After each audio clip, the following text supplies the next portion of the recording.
Hello, everyone. My name is Clinton Johnson. I use he, him, and his pronouns, and I lead Esri's Racial Equity Unified team, overseeing efforts to provide geospatial resources to help individuals and organizations advance racial equity and social justice. I'm excited to welcome you all to Using GIS to Operationalize Racial Equity and Social Justice, the Special Interest Group for SIG. Just a brief note of caution, speakers in this session will talk about issues of racism, which may include descriptions of bias, bigotry, and hate. Solving problems begins with defining those problems. Therefore, real and sometimes raw conversations are necessary. This is a part of a collection of discussions. The next part is at 10:30 a.m. Pacific time.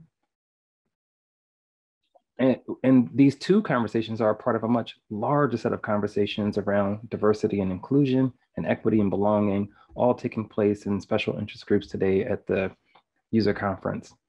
So please check out all of the other sessions that relate to equity and belonging in the industry, and be sure to check out the next session at 10:30. So in a moment, I'll introduce our featured speakers. Then I'll talk a bit about how GIS can be used to operationalize racial equity and social justice. Then one of my colleagues will talk about the Racial Equity Hub and some key resources to help advance justice. Next, we'll have a conversation with our featured speakers, each of whom is a part of various efforts that have sought to improve the safety of Black and Brown communities for years. Finally, we'll have a moderated question and answer session. We invite each of you to share your questions in the Q&A section. Feel free to add your questions all throughout the event. We'll review them along the way and respond throughout as we can as a part of our conversation, but definitely take time during the Q&A. I'm joined today by Koya Brown, Transportation Solution Engineer, who serves as our engineering lead for the Racial Equity Unified team. Koya will let you all know a bit more about the Racial Equity Hub and some of the other resources that we have available. And Yolanda Richards serves as Esri's account manager for the city of Chicago and extends her expertise and experience in racial equity to the Racial Equity Unified team in support of local government initiatives. But you're all here to hear from these three champions for racial justice, folks who have worked on important projects to increase equity in their communities, and they've worked to promote the use of GIS as a critical component in understanding inequities and advancing justice. Jamal Watkins serves as the Senior Vice President of Strategy and Advancement at the NAACP. Refugio Rodriguez serves as the Chief Equity and Program Officer at the Hope and Heal Fund. And Dr. Elana Needle operates out of Unidos US as the Director of the Racial Equity Anchor Collaborative, and I'm excited to have them tell you more about their work. But just before we get there, I just want to talk about some of the comprehensive guidance and resources that Esri has to help organizations and individuals use GIS as a framework for racial equity. The first component helps address one of what I think of as the most compelling challenges of our time: how to apply a robust intersectional racial equity lens to identify inequities in community circumstances and outcomes. So when families and communities give those talks to Black and Brown children, those conversations that prepare us to survive interactions with police or prepare us for interactions with other people who should try to keep us safe and healthy, like doctors, teachers, and so on. And when they let us know about how sometimes even the general public might feel the need to dial 911 in our presence, they tell us how people might treat us differently because of some combination of what we look like, where we come from, our beliefs, our genders. They tell us how this may all be different depending upon both what neighborhood we are from and the place that we happen to be in at the time. Our families and communities are applying an intersectional racial equity lens in understanding past experiences and using what they've learned to prepare the next generation to survive and thrive when we encounter aspects of our society that would otherwise treat us and ensure our health and safety, but in some cases, because of bias and systemic and structural racism, may treat us differently. The NAACP, Unidos US, the Hope and Heal Fund, the Racial Equity Anchor institutions, and many racial equity and social justice organizations are applying racial equity lenses to examine and address disparities. And behind all of their work is racial equity root cause analysis. These best practices recognize that inequities in outcomes, like people of color in general and Black people in particular, disproportionately losing their lives in fatal police encounters and having lower life expectancies.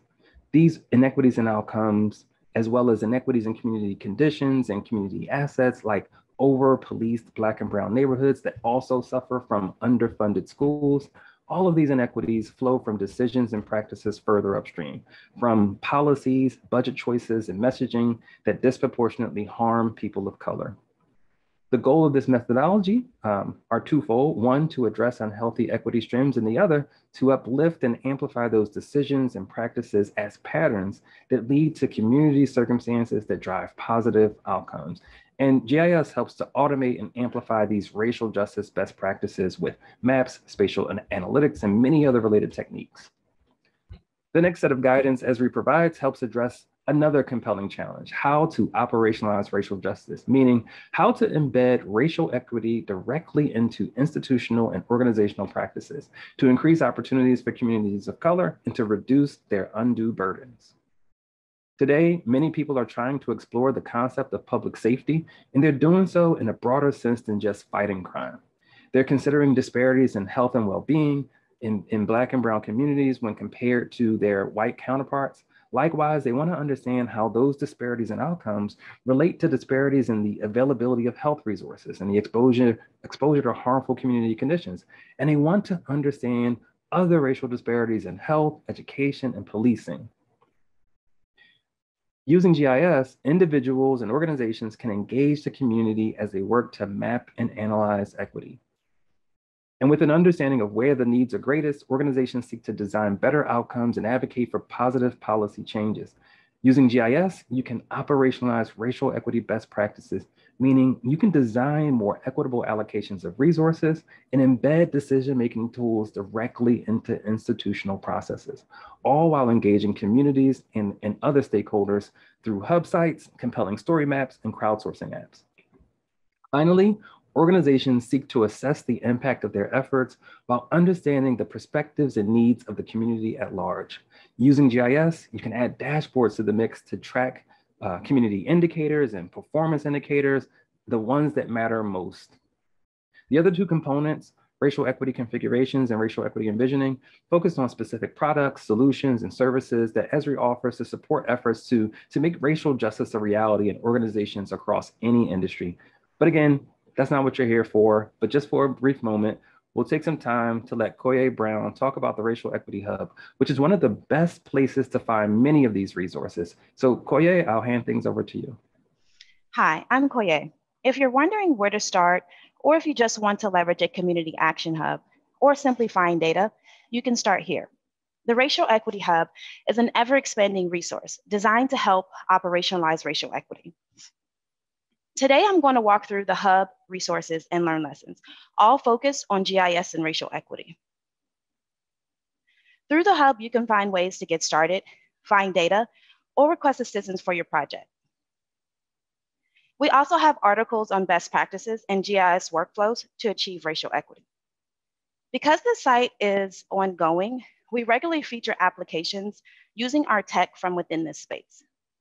This section is a really valuable resource to see what other organizations are doing from different regions and sectors, all to address racial equity and social justice. We have additional applications from the larger GIS community and our partners. These are compilations of the amazing work using maps, applications, dashboards, or story maps, created by Esri users from around the globe. We're going to take a look at the police violence dashboard. This is the work of Frank at Romo GIS and Harley at the University of Michigan. This app allows us to see data of fatal police encounters for a 5-year period. On the left, we can filter by race, year, and state. Across the bottom, we have charts with key breakdowns of race by year. And on the right, we have an infographic of the number of incidents. Let's go back to our resource hub. We know that data is important to knowing where inequities are occurring. We have data sets that can be loaded directly into maps and apps to visualize or analyze racial inequities. Policy maps are curated, so they help you ask questions, but they also map community outcomes. Next, we have articles and events, but let's move on to our resources. On the resources page, we have ArcGIS solutions. These are free, easy to deploy, and fully supported. They incorporate best practices that can improve your organization's workflows. The business inclusion solution is designed to engage women, veterans, and BIPOC-owned businesses. The racial equity community outreach solution is all about community engagement, reporting on key initiatives, gauging public sentiment, and visualizing workforce diversity metrics. The police transparency solution is for law enforcement agencies, and they help promote transparency, demonstrate accountability, and improve policing services. Next, we have Learn Lessons. So we have lessons specifically on applying the racial equity workflow that we saw earlier from Clinton, and we also have many others in our gallery. So Learn Lessons are these short 1 to 2 hour activities that take you through some workflow to do things like build and expand access to food, measure and visualize digital exclusion. Today, we're going to examine racial inequities in unsolved murder cases. The goal of this lesson is to identify where unsolved homicides are most prevalent and who's most impacted. Without accounting for race or geography, about 50% of all murders in America don't result in an arrest. And if you live in these communities where homicide arrest rates are low, you may know some of these emotional responses of fear, frustration, grief, or prolonged grief associated with these unsolved cases. In this lesson, you're really learning the strategies for analyzing social and racial equity while developing analysis skills. To get started, all you need is ArcGIS Pro, and then from there, just follow the Learn lesson. The next thing you'll do is get the data. So you can get the data here by downloading or simply opening it in ArcGIS Pro. And once you're here, you have all of the data and maps you need to get started with the lesson. So really quickly, to get started, the only tools you need are ArcGIS Pro. Now let's move into our Learn lesson. Low rates of homicide arrest represents a reality of some neighborhoods across America. We're thinking about ways to reimagine policing. And in this lesson, we use spatial analysis to identify where unsolved homicides are most prevalent. Then we assess which segments of the population are most impacted to determine if there are any racial or demographic inequities. We'll go through some of the highlights of this large social problem. And as we do, I want you to think about the possible causes or implications, or simply the cost of homicide. What we're looking at is homicides across the US categorized as unsolved in red and solved in blue. Let's explore the data.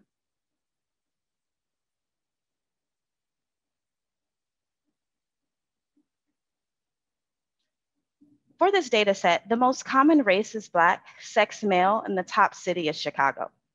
Now, crime data is typically imperfect. Accuracy and consistency of the data can affect many things, from reporting to bias associated with race, income, and gender. Let's take a look at the distribution of homicides. Chicago has the largest number of homicides, followed by places like Philadelphia, Houston, and Baltimore. Now let's see what percentages of these cases are solved. Chicago has solved 33% of the total number of homicides. Let's take a look at the citywide rates of unsolved homicides.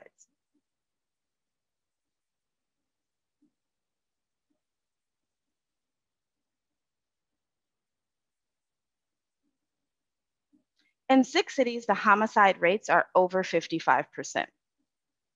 Those cities are places like New Orleans, Stockton, Chicago, Detroit, Buffalo, and Baltimore. For people living in these cities, that means that more than 50% of all murders, there's no arrest for the crime.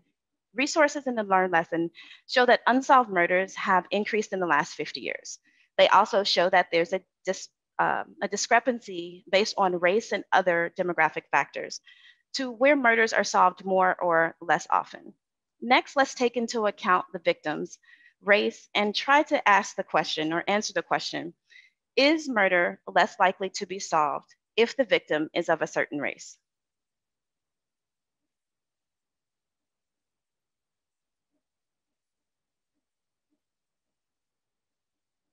This chart shows the total number of homicides by race. Black victims make up the majority of homicides, both solved and unsolved.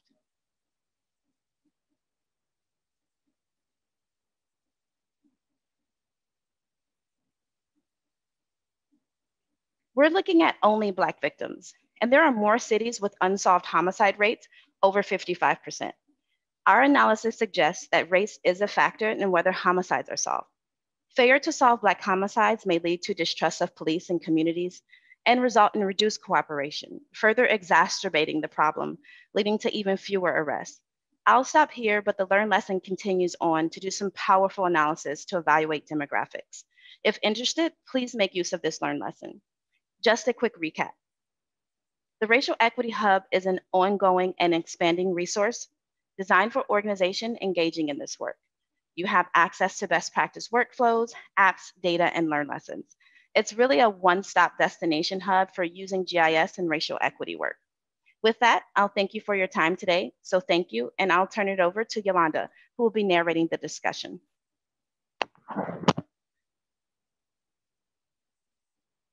Thank you so much, Koya, for that presentation and demo. It was really powerful. Hello, everybody. My name is Yolanda Richards, and I serve as an account manager focused on local government for the city of Chicago. I also want to thank Clinton for kicking it off for us this morning. And I'm really excited to have this discussion for a lot of different reasons. One, it's really exciting to see the powerful work that's taking place and seeing how GIS technology can be impactful.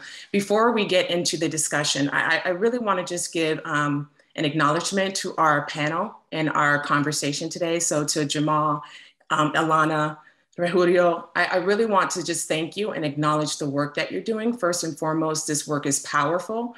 This work is dynamic, it's impactful, it's stressful, and it's painful. And we recognize the hardships and the challenges that you have to deal with on a day-to-day. We know that this is important work, but we know that every day we're struggling and we're challenging people, and we're in systems and we're in positions where, in fact, sometimes we may not be heard, but we're fighting and fighting on. And so I really want to just thank you for the work that you do. I think this is a calling in many ways, and I just want to acknowledge the pain and the hardships that sometimes we go through doing this work. So thank you so much for what you do. So to kick it off, I wanted to just kind of do a general introduction. So if each panelist can provide a general introduction of your organization and what you do. And as you're doing that, please tie in how racial justice is important in the context of your work. And I'm going to start it off with Jamal, if that's all right. Thank you, Yolanda. It is good to see you again virtually.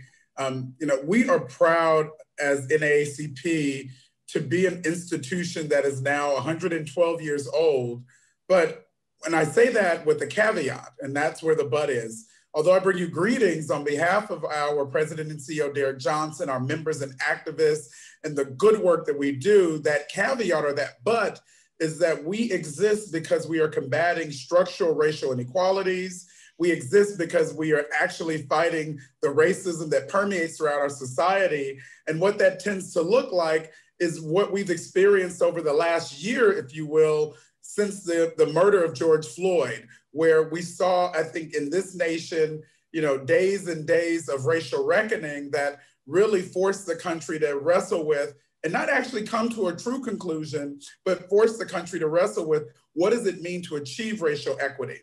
And so in many ways, I would say that we envision an inclusive community rooted in liberation where all persons can exercise their civil and human rights without discrimination. I know that sounds lofty, but that literally is why we exist. We are here to make sure that equity, political rights, and social inclusion is achieved. And what that means is that when we show up, our DNA, our fingerprints, if we, the NAACP, are in it, then we are literally focusing in on racial equity. We're leveraging the notion of civic engagement, and we're doing it through supportive policies and institutions that achieve equity. And so I'll stop there and turn it back over to you, Yolanda. But as an institution, we really are driven by this notion of making whole and making right communities of color. I love how you said that, making whole and making right communities of color. Thank you for that. I'm going to pass it over to Ilana, if you can introduce yourself and how racial equity is impacting your work.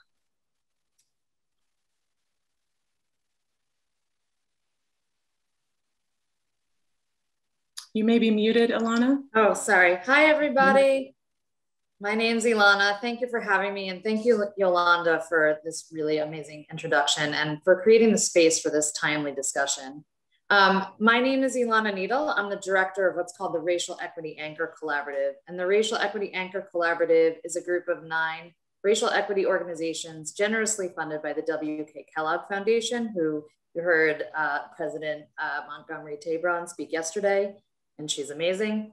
And we are comprised of the Advancement Project National Office, Asian Pacific Islander American Health Forum, DEMOS, Faith in Action, National Association for the Advancement of Colored People, National Congress of American Indians, National Urban League, Race Forward, and Unidos US. Together, we work to promote racial equity, advance racial healing, and ensure that all children, families, and communities have opportunities to thrive and reach their full potential. As the director of this collaborative, it is both an honor and a privilege to serve in that role. My entire job and our whole collaborative is centered on racial equity and racial justice. So we would not be around if racial equity and racial justice did not mean to be achieved. But to be honest, we hadn't realized that we were going to do policing work.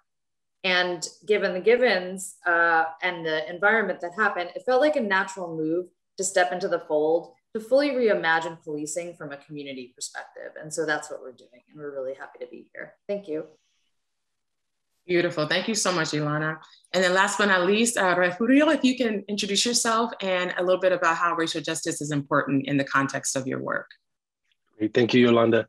My name is Refugio Rodriguez, or I go by Cuco. And I want to thank everybody for participating today. It's really an honor to be on a panel with such distinguished individuals. I also want to thank Esri for creating the space. I think it's very important to try to bridge kind of the community and technology gap. So I really think that that's very, very important. I want to thank Clinton, Yolanda, and everybody, Koya, everybody else for helping this. As was noted in my bio, I'm the Chief Equity and Program Officer for Hope and Heal Fund here in California. We're a California-based funder collaborative. And our focus is primarily on decreasing all forms of gun violence in California, which includes homicides, suicides, mass shootings, and also police shootings. And I point that out because that isn't necessarily a focus. It hasn't been a focus of a lot of gun violence reduction work in the past, but that's been one of the focuses that we've had because we are unapologetically a race equity focused fund. And as such, we really endeavor to highlight the impact that gun violence has had in communities of color for more than 40 years, and the inequitable response in addressing these issues. As an organization, we also believe that all life is sacred, and that our response to the loss of life, regardless of race or social status, should reflect that in terms of empathy, in terms of resources, and in terms of the response to the trauma that's left behind by gun violence. Unfortunately, we also feel an obligation to point out that the narratives and societal response to the loss of life is still evidence that there is that there exists a hierarchy of human value in which people of color are valued much less. And we aim to change that through funding and by establishing partnerships with community providers, philanthropic partners, and through a focus on changing systems. It's a pleasure to be here. Thank you. I'm looking forward to the conversation. Whew, thank you so much. I just kind of chiming on the things that you said, being unapologetic about what you do and really understanding that life is sacred. That really stood to me. So thank you for sharing that. Really powerful. Ilana, I want to go back to what you kind of mentioned in the intro. If you can briefly, you did mention how your organization initially wasn't going to be focusing on police related issues. And I'm curious to know, just from that perspective, how do you reimagine public safety for all? Like, what does that look like, especially when your organization is making a shift and a pivotal move to focusing on that work? I'm really curious to know what that would look like. Great question, Yolanda. So we have a collaborative of 9 organizations, and we really run the gamut from organizations that are on the abolition side to organizations that are on the reimagine side. No one is at a place where we believe that there is no change needed. It is clear that there is change needed. And so we're having internal discussions that are hard, right, amongst and between the organizations about what policing looks like and may look like, and law enforcement could look like in communities. Our collaborative also is multiracial. So we have community members from the Black or African American community, Latino or Latinx, Asian American, Native Hawaiian, Pacific Islander, as well as the American Indian, Alaska Native. So the way that law enforcement interacts with communities has some similarities, but is also very different. It looks differently in Indian country than it does when you're an urban Indian dweller. But the crux of what we're looking for is transparency, accountability, and community-centeredness. So we are embarking on a project that we'll unpack later in this discussion to look at policing budgets and understand how policing budgets are referenced next to things like substance abuse or mental health resources, and how the community needs are actually being responded to. Do communities need more policing, or do they need more investment in public education, for example? And so we would like the communities to be the center of what policing looks like in the future, however that looks from abolition to something else. Very powerful, thank you. And I kind of want to open that up to the rest of our panelists. And Jamal, I'm thinking about you and your work with the NAACP, because I know that police budgeting is something that you've been actively working with Esri and other organizations on. And again, this idea of reimagining what this looks like, I'm just very curious to what that means for you, especially when we're looking at public safety. Well, what I would add to the mix that Ilana sort of kickstarted is this notion that in order for communities to be empowered to reimagine, reassess, and to redo or to transform, they have to have the information. And when we think about cities and how cities are structured, the city of Los Angeles's budget around policing is structured in a very different way than, say, the city of Stockton, California. And so if you look at both of those cities, when you learn that in Stockton, you have two bond measures that literally are funding policing in that city, if you want to change what that looks like, you have to go through a process of a citizens referendum or a new bond measure, and that could take years. Whereas in the city of Los Angeles, you got to work with the mayor and the city council and do your politicking, and they can vote and shift budgets and funds literally overnight. And so we decided that the first step in this process, in order to make progress happen, is to empower folks with the information of just how is the budget around policing in your community structured? And then you can ask the question, therefore what? And what we find, as Ilana said, there's some of our groups who literally have looked at a very baseline question of, if there's a public school in our community, if they have a police force that's bigger than the school nurses, than the school counselors, then the folks who are doing nutrition, then maybe we need to right size how we're spending so that the funding is going into those interventions for students and not school policing. And so that's the spirit behind this effort in this project. And what GIS is helping us to do is really map out what that looks like community by community so that folks are empowered to figure out how they play along that continuum of, say, abolishment connected to reimagining. Very, very powerful. It leads me to the next question as far as really kind of understanding and thinking about how organizations think differently about this. And so, Rahul, I'm really thinking about you in the context of what you shared with your introduction. As you know, thinking and going back to what Koya presented, Chicago having one of the highest rates of homicide hits me. Being a resident in the area, having children who are born here, working in particular communities where violence is high, it's deeply personal and painful to see what's going on. In fact, reading the news every day just can be really painful.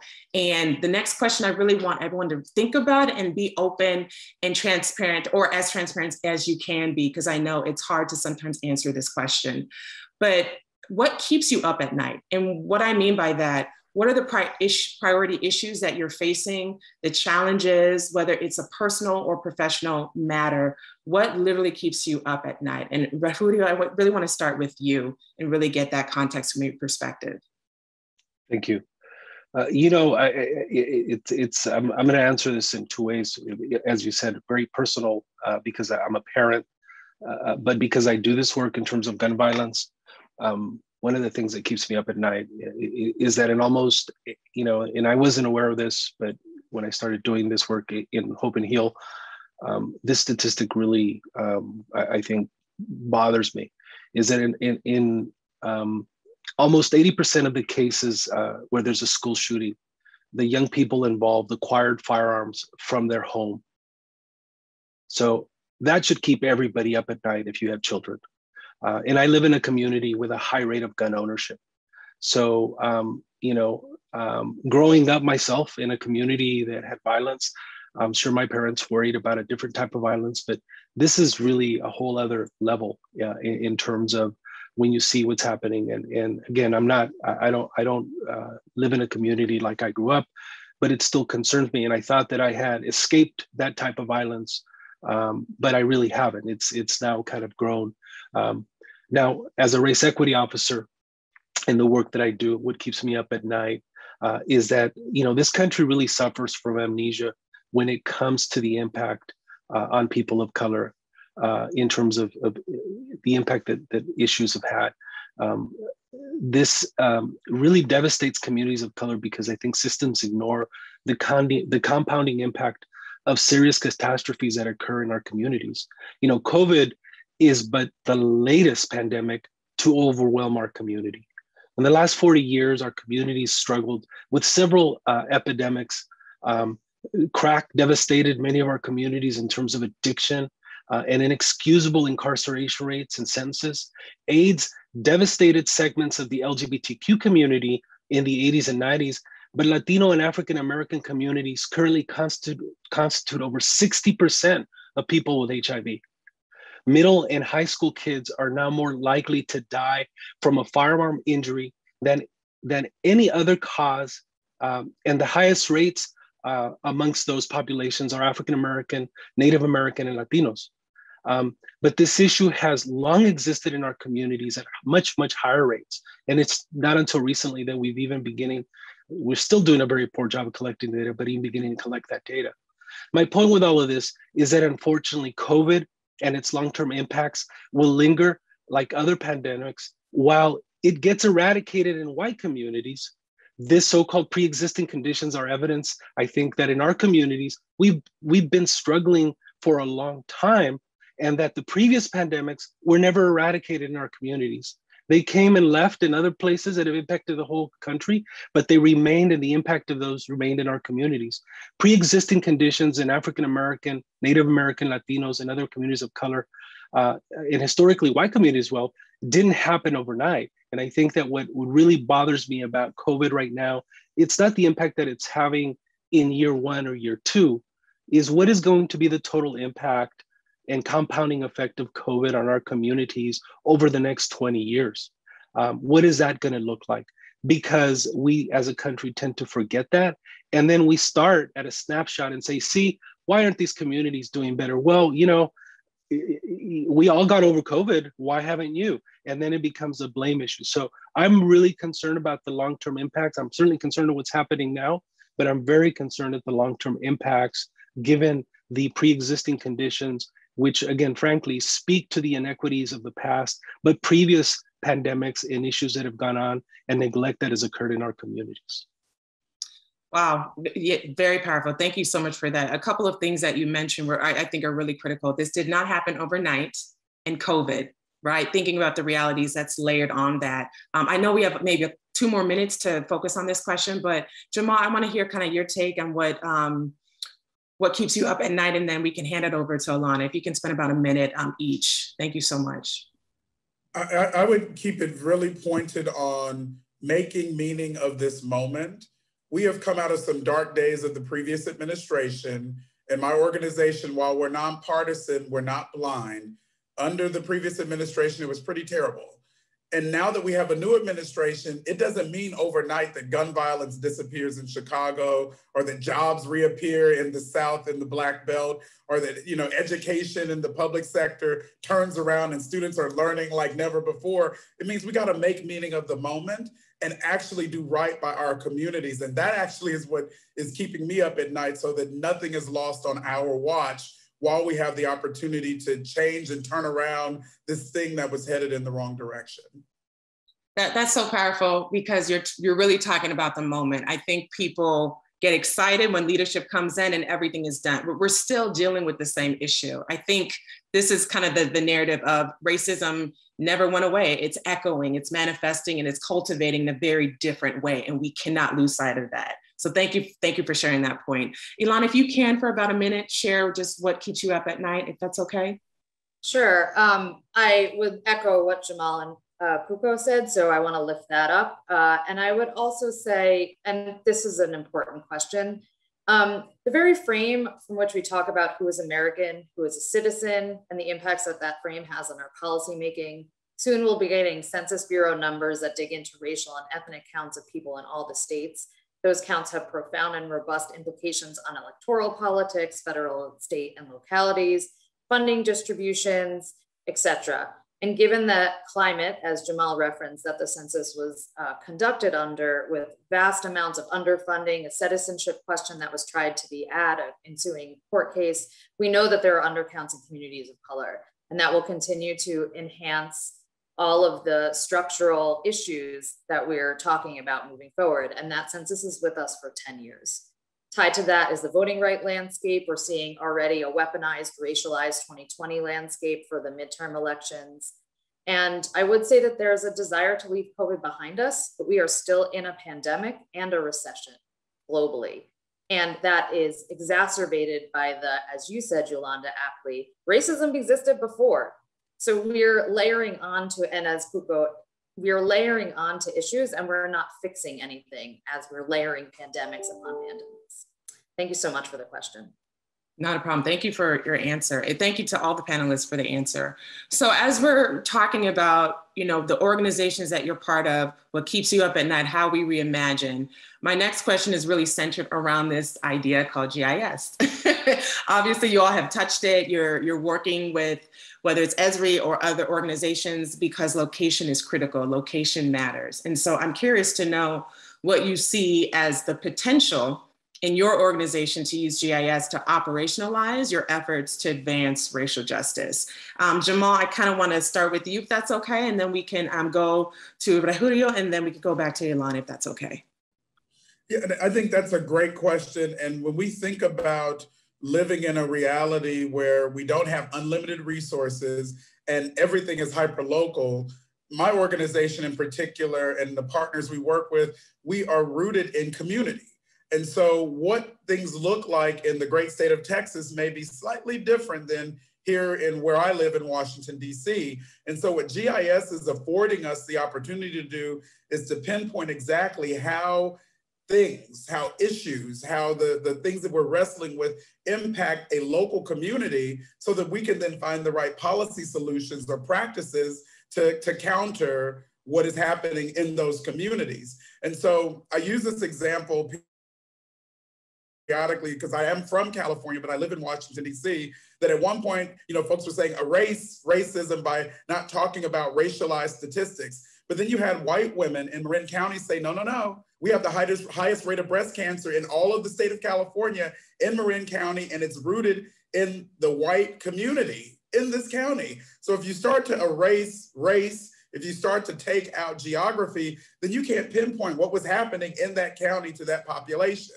And so when we think about GIS and its impact, it allows for us to really pinpoint and hyper-localize solutions that matter and that may be unique to a particular community so that we can get it right. The question is how much of that is being invested in by our organizations, by foundations and funders, having thought leaders like Koya and Clinton and you, Yolanda, who get it, but can be embedded in community to get it right. And so I think that's one of the struggles that we wrestle with is having enough capacity because we're fighting on a lot of fronts, but to leverage the tools and technologies to really optimize the impact. You said embedded in communities to get it right. That just got me. Thank you for that. That was powerful. Refugio, if you can kind of respond to that in about a minute, just how you're seeing GIS being kind of an agent to address these issues on racial equity and social justice. Yeah, as I mentioned earlier, the Hope and Heal Fund clearly sees that there's a hierarchy of human value, or essentially that, how systems, especially government systems, respond to identical issues differently based on race. And that's something I think that GIS experts can easily help pinpoint, and that really helps us establish this fact and kind of really create a different narrative that's being created about our communities using data. In the case of Hope and Heal, we deal with gun violence, and we are currently utilizing some of the information sourced by Esri that identifies, let's say, I think Koya talked about total unsolved homicides by race in a community of San Bernardino. And as you can guess, these are primarily African-American and Latino that are unsolved. But we also currently have a grantee and other partners working there. And so we also curated a report that quantifies the total cost of a homicide. That's just happens. You didn't do anything. What is the total impact on a community? All in all, when you consider prosecution, hospitalization, investigation costs of just simply having a homicide, it exceeds about $2 million per homicide. Now, we've also identified San Bernardino and the county of San Bernardino, their annual expenditures for animal services about $13 million a year. It's about 35 employees, which includes shelters again. And by layering this data, and again, I'm not saying we shouldn't have that, but I'm trying to make the point in that if we layer this data, I think we can illustrate that investments in gun violence reduction efforts are not only merited, but they also make financial sense. Moreover, at minimum, we should prioritize these resources and the reduction resources for the reduction of gun-related deaths in people of color communities in an equitable amount, at minimum, to that of shelters. Because for us, the narrative is really that, you know, that somehow our value, the value of our lives is much, much less in terms of investment than an animal shelter. And I think that those are powerful narratives that I think the work in GIS can help us do. Powerful. Thank you so much. Ilana, if you can kind of expound on that question as well. Sure, and thank you for the question. The world is pretty limitless when it comes to using GIS to operationalize our efforts to advance equity. Literally, any problem and any solution can be assisted with the power of geospatial analysis and robust disaggregated data. And I can't emphasize that enough. Disaggregated data, and by that I mean really understanding all of the different layers and nuances of who lives in America, what languages they speak, where they live, etc., from soup to nuts. If you think about how we understand things like segregation, integration, environmental degradation, and environmental justice, the impacts of structural racism manifested through police encounters, and the list could go on. We literally cannot fully understand these issues without good data. And further, if that data is bad, if we get a very terrible decennial census count, for example, that will also morph our understanding of the issue itself and therefore skew our programs, policies, and budgets according to bad data. So do good, disaggregated data, which is inclusive from the start of what communities want and need to know. So again, community-centered, it's transparent, will allow the ownership of said data and decision-making authority on how the data gets shared, especially for smaller rural populations, to be the community's decision and not someone else's. Thank you. Ooh, you said the community's decision and not someone else's. I think that goes back to the power of storytelling, whose story is being told and who owns that story. So I love that you said that. Thank you so much. I have like 50 other questions that I want to throw out, but because of the sake of time, I'm going to focus on one last question. I think it's a twofold question. And so, Ilana, I'm going to actually go back to you on this one, if that's okay, just based on what you shared.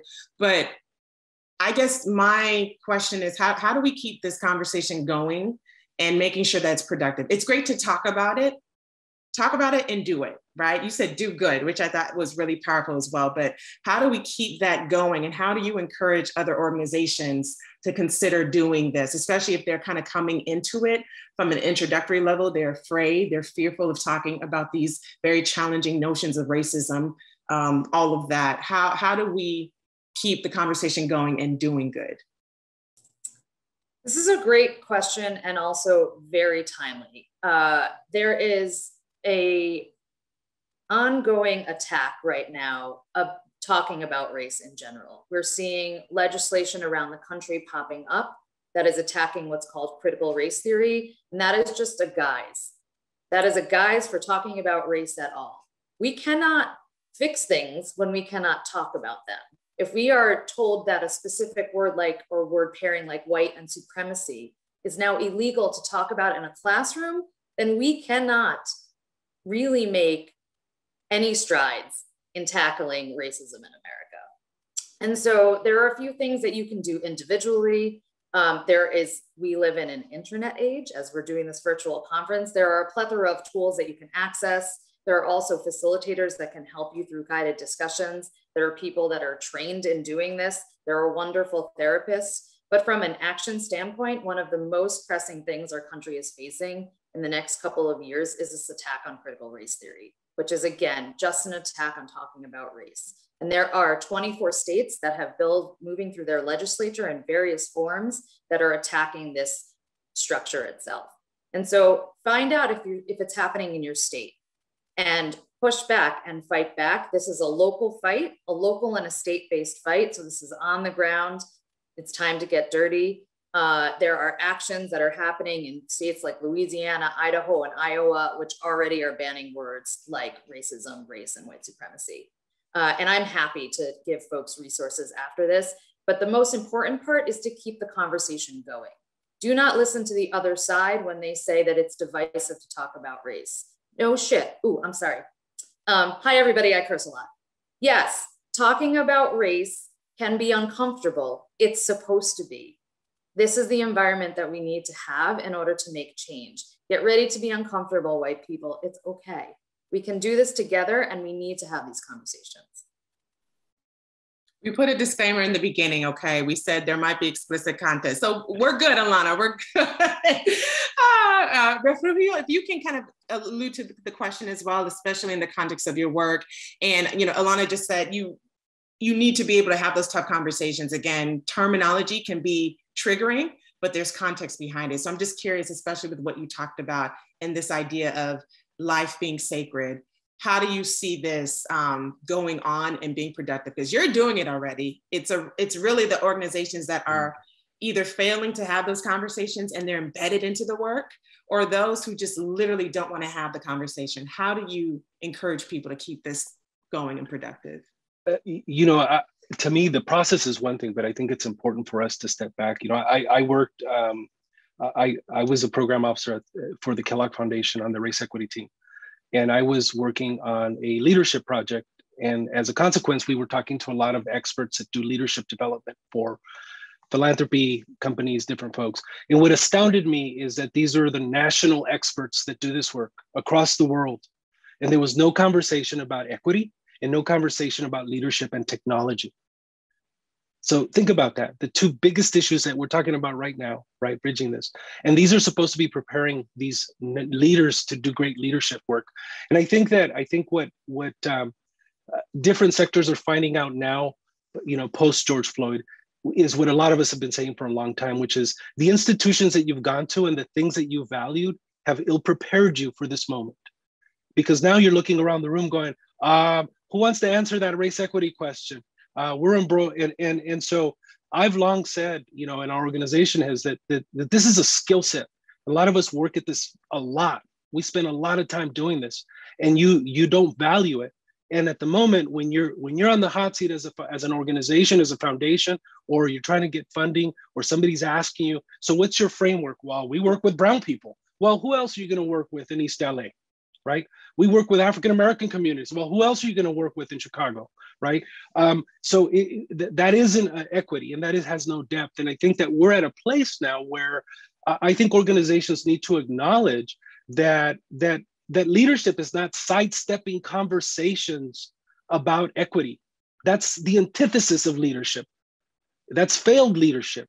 And I think that we need to recognize that having the ability to navigate these worlds and these conversations that are difficult in nature should be an expectation of anyone we hire. So I think that I put it back on county government. I put it back on cities and localities and companies and sectors, because you've been sidestepping this and you can no longer sidestep this. This is not going away. You're not putting this back in the bottle. You're going to get called on it. And more importantly, you realize if you start looking around the country, people who are losing their jobs, not because they were outwardly racist, because they were outwardly stupid, because they couldn't respond to something that's very basic. And I think that that's really, you know, what's going to dictate this. And I hope that organizations come to that realization that this isn't going away. We're not going to let this go away. So I just wanted to say that much. Thank you. Thank you. No, that was needed. People were stupid. I'm going to quote you on that. So thank you for that. Jamal, I'm thinking about you. Refugio, you brought up something that I thought was important, leadership. We need real leaders to actually tackle this. Obviously, you all are leaders in your own right. Jamal, if you can answer the question, but I kind of want to put a spin on it as it pertains to leadership. How do you do this in the context of organizations getting it together, but challenging and calling out leadership? I think it's always hard when you have people at the ground, right, doing the work. But if it's not being bought at the leadership level, we're having real challenges. So how do we continue the conversation going, but encouraging leaders and experts that may not be doing the actual work to be better? Curious to know your thoughts about that. You know, I would say that when I think about the comments made, in particular, Ilana, you know, lifting up that it's hard to talk about race and it's uncomfortable, we get that. But we also have to look at it through the lens of, we're not necessarily going to change the hearts and minds of men overnight, but we can actually change the metrics that demonstrate racism, meaning structural racial inequalities. I know that's some big words, but it literally means that the outcomes are racialized in a way where Black women, Latinos, AAPI community members have less, are suffering more, then we got to use the tools and force the leadership, if you will, to actually right-size that so that we're measuring progress. And I think when we look at the notion of, say, government and using GIS as a tool to achieve racial equity, that's one of those things that we have to push. So lip service is not enough. So it's great to talk about it, but if your city, your state is actually passing something that is banning conversations around critical race theory, then that's something you can measure. You can touch it, you can feel it, stop it, prevent it.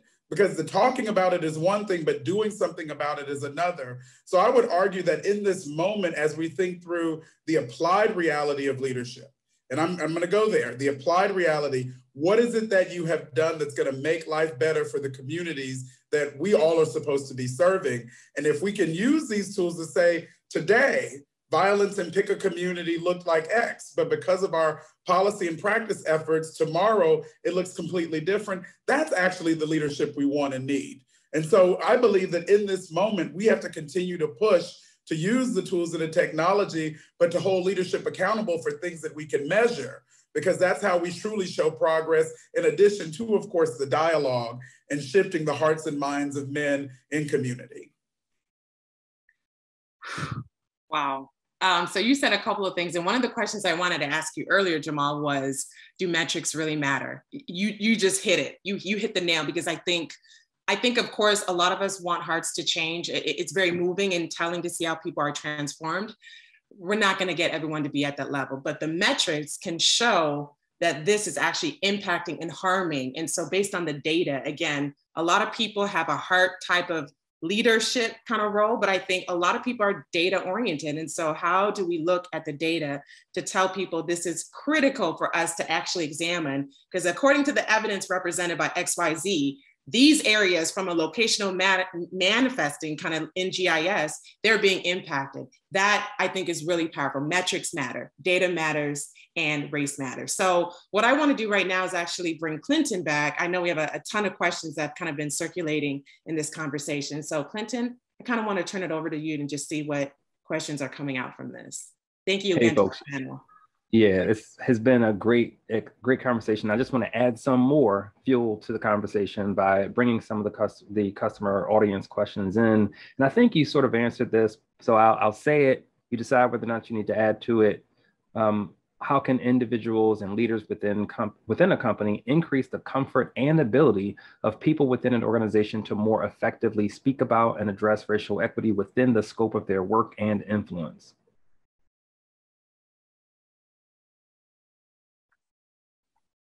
And this is open. Go ahead, Refugio. Yeah, no, I'll try to be quick. I think that we tend to, even like just in conversation, we tend to put race equity over here. And I go back to what we were talking about in terms of leadership. We need to view this as a competency. And when I do trainings, I tell people, you paid a lot of money for an institution that prepared you, not at all, even if you have a master's degree, to talk about race. And when you ask professionals what the toughest conversation they've had as a manager, they always talk about, or as a leader, they always talk about somebody's performance. I said, okay, if that's a 5 or a 6 on your anxiety scale, if I asked you to talk about race, what is that on your anxiety right? And it goes up to a 10 or an 11. And I think that it's really contextualizing, even for white people, that they're ill prepared, that they paid a lot of money to institutions that lied to them and say, you're a great leader, you're awesome, you're from Harvard. And then you're having a conversation with someone with a bachelor's degree or a master's degree like myself, or even a high school student, and I will take them to the ground when it comes to conversations about equity and the depth of their critical thinking analysis when it comes to this. And I think that that's an important thing that organizations need to frame it in that way to people, to say, just like other skill sets, when computers came on board, you just didn't say, well, I'm opting out, I'm not going to do that. No, you implemented strategies so that you could build up your workforce and told everybody very clearly, this is the expectation, this is a core competency, we're going to measure against it. And if you don't perform well in this, then guess what? You don't move up in the organization or you leave.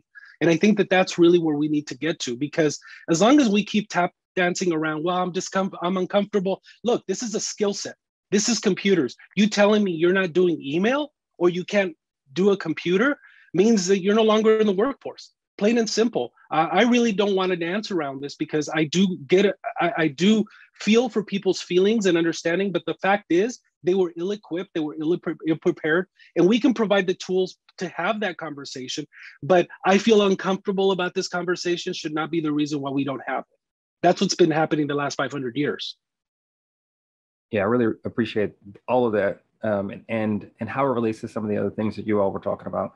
There is expertise, experience, there is method and methodology and technique to the work of equity and social justice that has been evolving over the centuries. And this work is not about just how you feel in your heart. It's about metrics, it's about methodology and practice, in the same way that people have learned to bring things like customer experience into conversation in the workplace, yet defer to experts in the realm of customer experience to do that rich and important work. People need to do the same thing around equity. And to that point, there's a question here: how can we urge corporations and consultants to include social and environmental justice into their development plans and make that work transparent so it can be reviewed by communities impacted by them? I think, Clinton, what we're talking about is connecting the dots around long-term business imperatives. If you can't talk about race, then you're missing the mark in terms of the demographic shifts in this country that by 2044, say 2050, is going to be majority people of color. If you can't talk about social impact and what's happening to, say, your consumer base, the folks that are going to keep your companies vibrant and thriving, your employee base, then you're missing the mark, because 10, 20 years from now, you may not have the right type of base of consumers or employees to thrive in corporate America. And so I think when we talk about this notion of the intersectionality of social impact, community impact, environmental justice, racial equity, all of that should be seen as a business driver, because business is predicated on people. It's predicated on product. It's predicated on community. And if those things are out of sync, then your business may not be around for too much longer. And I'm using sort of these lay terms because I know in our work, what we find 9 times out of 10 is that the best corporate leaders and thinkers are looking 10, 20, 30 years ahead and making decisions today about how their company is going to show up in the future. And that means addressing race, that means addressing class, that means addressing the things that we're wrestling with now and not ignoring them. You can do that, get rich quick, and have a short shelf life, or you can do something that's transformative and long-term and really is built to last, if you will, in the corporate sense. Thank you for that powerful response. I think we have time for just one more. Yes, race, color, blind messaging, I think is, when we think about the framework of how decisions and practices lead to these outcomes, some of those practices are with regard to messaging, and messaging that obfuscates people from individual racial groups into some amorphous people of color, just like messaging that eliminates discussions around race, are generally going to hide and create a space where, hide inequities and create a space where those inequities can grow.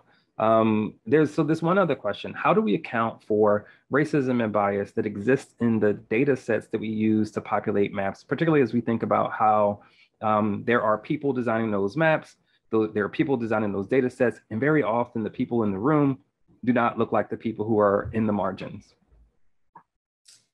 That's a great question. And I will take it back to something that I said earlier. Communities need to be the center of the data. We are no longer operating in a society where it's okay that big business and big data collect that data and use it how they see and how they wish. We again need to talk to communities about how they want to be referenced when it's a demographic data question, for example. And it is not acceptable to put an asterisk by a group and say that there's too few people to include in a data set, which is often what happens with the Asian American, Native Hawaiian, Pacific Islander, American Indian, and Alaska Native populations. And that is not acceptable. In addition, you name them directly so that they do feel included, as I just did. And there are lots of steps that we can take. But again, I would say, as Cuco said, stop talking about us without us. I'm stealing that from a comment he put in the chat right now. So just full disclosure, it's really resonating with this comment that I'm making. Community-centric, transparency, accountability, openness. Thank you all. I just want to thank our powerful speakers who joined us in this much needed and important conversation today. There are people who are GIS professionals embedded in all of the kinds of organizations that we are collectively trying to work with, who have so much influence over the equity or inequity that people experience. And so this powerful message and conversations you all brought to this group of folks, inspiring hopefully all of them to figure out how in their roles they can do something one map at a time, one data set at a time to increase racial equity for all. Thank you so much.